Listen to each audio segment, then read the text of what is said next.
பழம் எனக்கு இல்லையம்மா, எனக்குத்தான் பழம். முடியாது, நான் தான் முதல் பிள்ளை. இந்த உலகத்தை யார் முதலில் சுற்றி வருகிறீர்களோ அவர்களுக்குத்தான் இந்த ஞானப்பழம். ஒரு நொடியில் சுற்றி வருகிறேன்.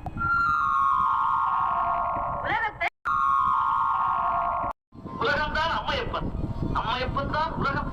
அப்படியானால் என் தாய் தந்தையை சுற்றினால் உலகத்தை சுற்றியதால் தானே அர்த்தம். அதில் என்ன சந்தேகம்?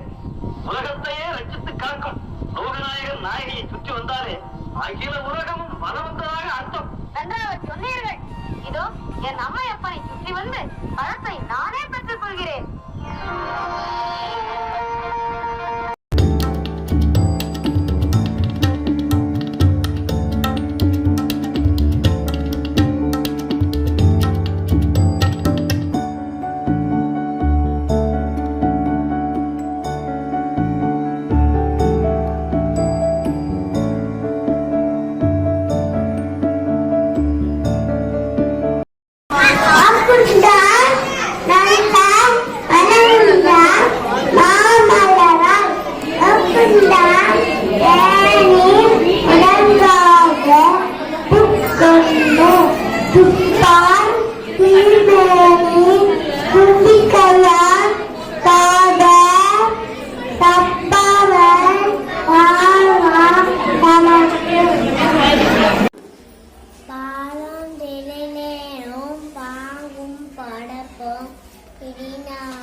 கண்ணே